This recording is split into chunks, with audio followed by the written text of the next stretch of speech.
రాష్ట్రంలో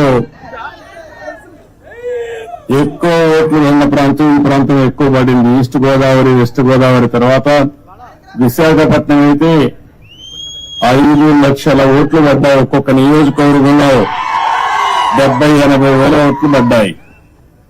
ఇక్కడ కూడా రమేష్ గారిని మీరు ఎంపీగా గెలిపించారు, అనిత గారిని ఎమ్మెల్యేగా గెలిపించారు. మామూలు మెజార్టీ కాదు, కళ్ళు తిరిగే మెజార్టీతో గెలిపించారు. అందుకే నేను కూడా మీ రుణం తీర్చుకోవాలని నేరుగా ఇక్కడికే వచ్చా. నేను ఒకటే మీ అందరికీ విజ్ఞప్తి చేస్తున్నా, భగవంతుడు నాకు ఎంత శక్తి ఇస్తే అంత శక్తి ఉపయోగించి మీ రుణం తెచ్చుకుంటాం. ఈరోజు మీరు చూస్తే ఒక పక్క తెలుగుదేశం, ఇంకో పక్క జనసేన, ఇంకో పక్క బీజేపీ,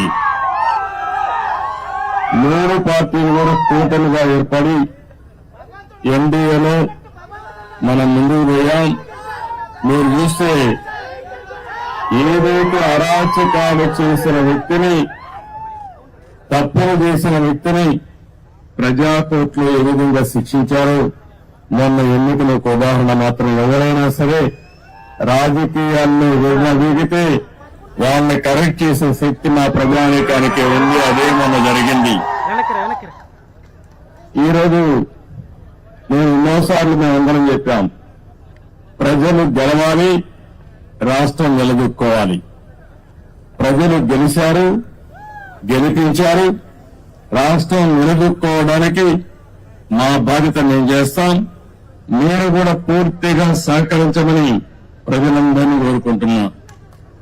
ఇటీవల 3 వాస్తవ పత్రాల్ని, ఏదైతే వైట్ పేపర్లు 3 పబ్లిసైజ్ చేశాను నేను, అందులో పోలవరం కూడా అవుతుంది.